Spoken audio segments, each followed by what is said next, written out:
예, 오늘은 빌립보서 4장 4절부터 7절까지 말씀입니다. 주 안에서 항상 기뻐하라. 내가 다시 말하노니 기뻐하라. 너희 관용을 모든 사람에게 알게 하라. 주께서 가까우시니라.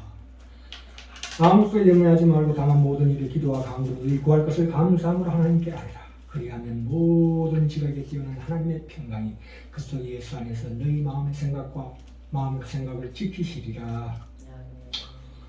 이 바울이 빌립보 교회에 보내는 편지를 지금 마무리하는 내용에서 명령적으로 얘기합니다. 항상 기뻐하라. 이 말씀은 데살로니가전서 5장 16절에도 나옵니다. 항상 기뻐하라. 쉬지 말고 기도하라. 범사에 감사하라. 이것이 그리스도 예수 안에 있는 너희를 향하신 하나님의 뜻이니라. 근데 이 말씀이 우리가 당한 이것 때문에 위로를 받는가? 결단코 우리가 우리 자신을 안심시키기 위한 수단으로 사용할 수 있는 말이 아닙니다. 여기서 항상 기뻐하라는 것은 하나님께서 우리를 늘 지키시고 축복하심으로 우리를 단단히 붙들고 계시다는 뜻이고요. 쉬지 말고 기도하라는 것은 하나님이 우리의 모든 기도를 들으시고 다 응답하신다는 뜻입니다. 그러니까 영적으로 하나님과 교제하는 것이죠. 그리고 범사에 감사라는 것은 아무리 사소한 일도 하나님의 은혜와 보호하심 안에 있다. 이런 뜻입니다. 우리가 신앙생활을 하는 데 있어가지고 우리의 정신만이 아닌 육체로 구체화해야 되는 신앙 실천을 강조하는데요.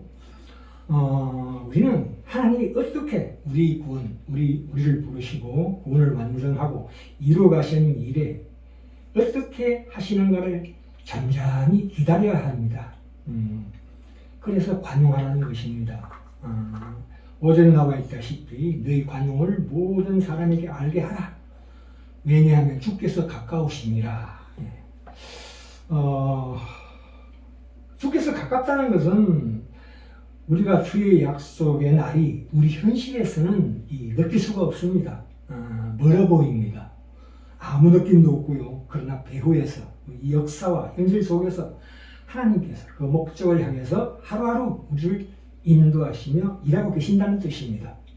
우리가 현실에서 일어나는 어떤 사건도 따지고 보면 지금부터 영원토록 계속해서 유심히 관찰해 보면 세상 모든 일이 확실한 이유에서 일어난다는 사실을 우리가 알아야 합니다. 이 시간이라는 것은 그냥 무심히 흘러가는 것이 아닙니다. 이 역사라는 것은 어떤 권력에 의해서 좌지우지되는 그런 운명이 아니라는 거죠. 말하자면 역사라는 것은 시간과 공간의 그 무대 위에서 실제로 일하시는 이는 하나님이시다. 뜻입니다.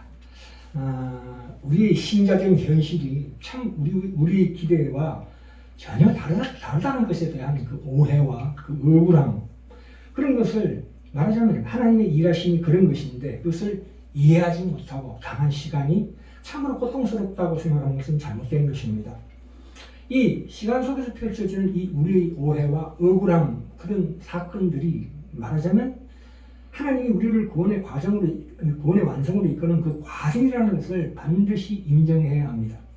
하나님께서 우리를 구원을 이루시기 위해서 우리가 선택하는 어떤 최악의 자리, 최악의 선택까지도 말하자면 완전히 역전시키고 뒤집어 놓을 수 있다는 것을 인정해야 합니다. 그것이 바로 예수 그리스도의 십자가의 죽음이요 부활, 성천이 말씀하는 내용입니다. 이 시간과 공간이라는 것은 하나님께서 우리의 육체를 주시고 시간과 공간 속에서 살게 하셨다는 것은 우리 인간에게만 주신 특별한 특권입니다. 시간이라는 것은 우리가 하나님께 바치는 그 신앙 고백의 그 진심과 우리의 선택과 결정이 어떤 시간을 가지고 더 크고 더 깊고 더 높은 모양이 생겨나고 구체화되는 기회이다는 것입니다. 영적 존재인 천사들에게는 이런 기회가 없습니다. 한번 하나님께 불순종하면 그걸로 끝입니다. 그러나 우리는 다르다 이 뜻입니다. 그래서 요한복음 1장 1절에서 태초에 하나님 말씀이 계시니라. 그러니까 스스로 계신 하나님께서 창세기 1장 1절에 태초에 천지를 창조하시니라 이렇게 말씀하십니다. 하나님께서는 시간과 공간을 우리 피조물을 만드실 때 순간적으로 동시에 창조하셨습니다. 그래서 전도서 1장 9절 10절에 보시면 이미 있던 것이 후에 다시 있겠고 이미 한 일을 후에 다시 할지라 해 아래는 새 것이 없도다 말씀하시고 만물의 무엇을 가리켜 이르기를 보라 이것이 새 것이라 할 것이 있으랴 우리 오래전 세대에도 이미 있었느니라 이렇게 말씀하고 있습니다. 그러니까 결론적으로 얘기해서 우리가 내릴 수 있는 결론은 현실에서 일어나는 모든 사건은 동등하게 하나님의 섭리적인 사건이라는 것입니다. 또한 그것이 우리의 기도의 응답일 수도 있다 이것입니다. 하나님께서는 매 순간 모든 원자의 운동을 인도하고 계십니다. 그래서 마태복음 10장 29절에도 창새 한 마리 땅에 떨어지는 것도 하나님이 허락 없이는 떨어지지 않는다는 것입니다. 그러니까 이런 모든 사건들이 어떤 선행하는 사건, 그게 뭡니까? 창조 시에 세상이 처음 창조되었을 때 이미 하나님의 어떤 특별한 계획과 목적에 의해서 명해진 것이다 이런 뜻입니다. 우리가 봅시다. 우리의 모든 현실에 일어나는 모든 물리적인 사건과 우리 인간의 모든 행위는 하나님의 영원한 현존에 현존하고 있다 이런 뜻입니다. 이런 의미에서 보자면 하나님은 오래전에 이 우주를 창조하셨던 것이 아니라 바로 지금 매 순간 이 우주를 창조하고 계시는 것입니다. 그러니까 하나님은 모든 경우의 수를 다 읽고 계시고 다 아신다 이런 뜻입니다. 우리의 의식은 항상 그 현재에 고정되어 있고 미래는 의식할 수가 없죠. 우리는 다만 자신이 선택하는 모양을 순간순간 인식할 뿐이지만 하나님은 우리가 취하는 진로 전체를 지금 다 보면서 고려하고 있기 때문입니다. 그러니까 과거, 현재, 미래 모든 것을 통째로 내다보고 계신다 이런 뜻입니다.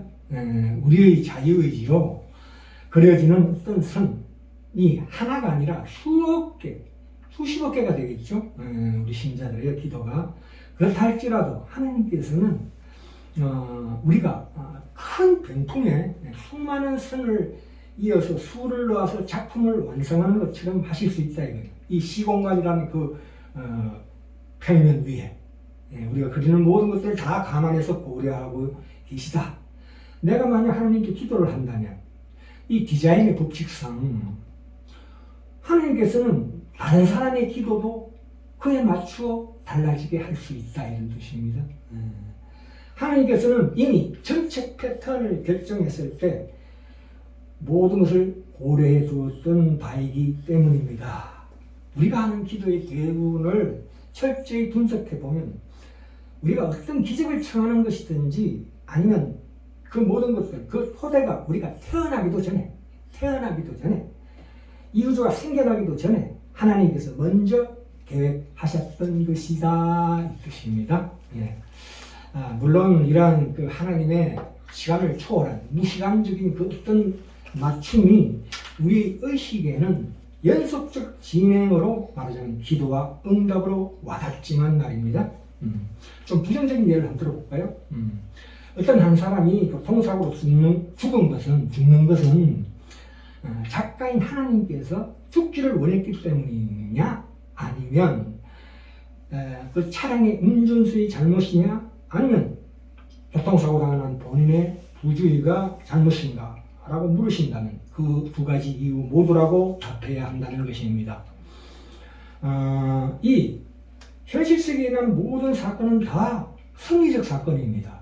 그것이 어떤 모든 사건들의 극적인 논리, 그러니까 원인과 결과의 법칙에 의해서 자연 법칙에 의해서 굴러간다 할지라도 하나님은 그 모든 현실 세계에 일어나는 모든 사건을 다 섭리하신다 이것입니다. 그래서 이 섭리와 우리가 자연적인 원인과 결과의 법칙이 일어나는 모든 사건들은 양자택일의 문제가 아니다 이겁니다. 그것은 실상은 하나다. 그것은 이미 창세전에 그것을 결정하는 것 중에서 항상 그런 모든 것들을 하나님께서 고려하신 이유이다 이런 뜻입니다. 그러니까 우리가 드리고 있는 기도가 말하자면 이런 경우도 있죠.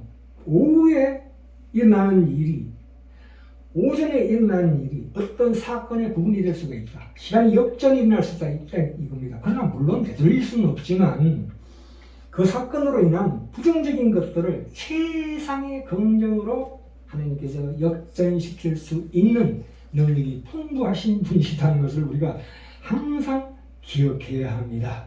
특별히 여기서 주의해야 할 것은 어떤 사건이 일어났을 때 그 사건을 왜 되돌릴 수 없냐 하면 그것은 우리가 되돌릴 수 없는 사건에서 기도한다는 것은 심리적으로 불가능합니다. 또한 그런 기도는 이미 알게 된 하나님의 뜻에 순종해야 되는 의무를 범하는 죄가 있기 때문에 되돌릴 수가 없다 이런 뜻입니다. 자, 우리가 이 차제에서 그러니까 결론입니다. 그러니까 모든 사건은 예외 없이 기도에 대한 응답이라고 믿습니다.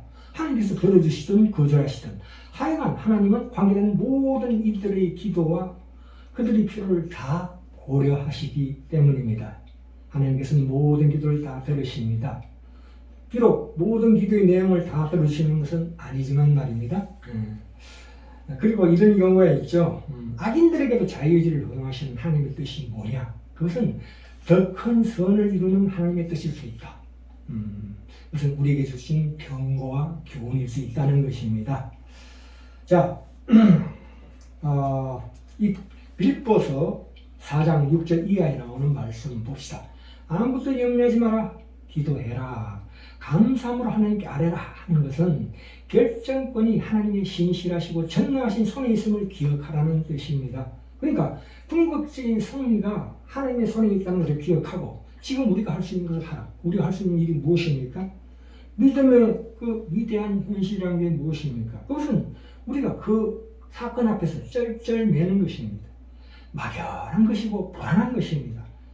걱정하는 것입니다. 왜냐하면 고린도후서 11장에 보시면 바울이 자기가 고생하는 이야기를 나열하고 있는 대목이 나오는데요. 28절에 보시면 이 왜 이런 고사하고 나 아직도 날마다 내 속에 눌리는 일이 있대요.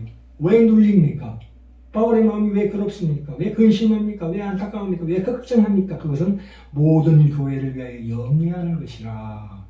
누가 약하면 내가 약하지 아니하며 누가 실족하게 되면 내가 애타지 아니하더냐. 내가 부덕불 자랑할 뿐인데 내가 약한 것을 자랑하리라.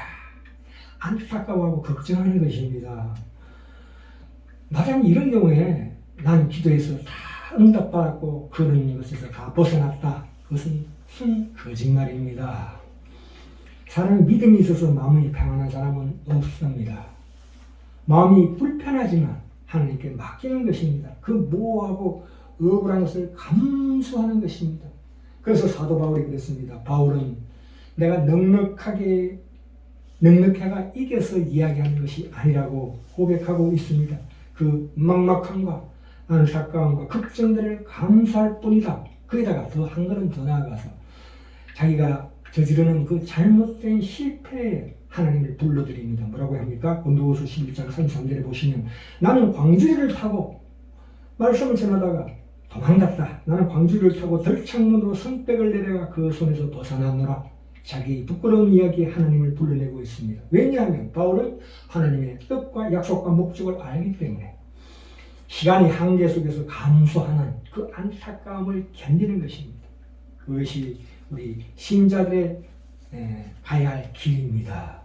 우리의 수고, 심지어 우리 실패마저도 하나님께서 헛되게 하시지 않는다는 사실 때문에 우리는 말하자면 일부서 4장 5절에 말씀하신 것처럼 관용할 수 있다. 이런 것입니다.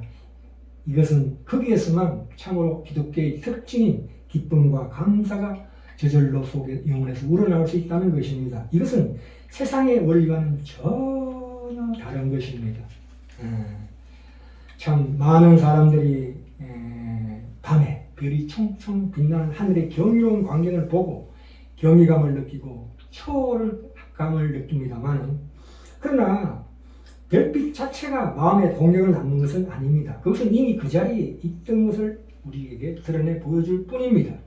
그것은 우리에게 영적 깨달음을 위한 촉매제 역할을 할 뿐입니다. 우리의 어떻게 무엇을 느낍니까? 우리의 공허함을 드러내주고 우리의 빈자리가 채워질 수 있는가를 묻게 합니다. 그렇다면 어떻게 채워질 수 있는지를 묻게 만든단 말입니다. 우리의 진정한 기원과 본질과 그 운명이 어쩌면 저 별들 너머에 놓여있지 않을까 하는 그런 마음을 품게 한다 이 뜻입니다. 내가 당하는 모든 그 억울함과 오해 가운데서 현재 나에 대한 그 불만과 환멸이 말하자면 우리가 이 땅에 계속 있을 것이 아니고 더 나은 땅이 우리를 기다리는 것이 아닐까라는 생각을 낳습니다. 이 아름다운 밤하늘이나 그 영광스러운 그 노을 석양은 우리 마음속 가장 깊은 곳에 있는 갈망의 기원, 그것이 궁극적으로 채워질 수 있는 것을 가리키는 중요한 이정표요 단서다 이런 것입니다. 우리가 그 이정표를 목적지로 오해하지 마셔야 합니다. 그래서 영원한 하나님의 집을 준비하는 우리의 참으로 영광스럽고 명예로운 인생 되기를 간절히 축원드립니다.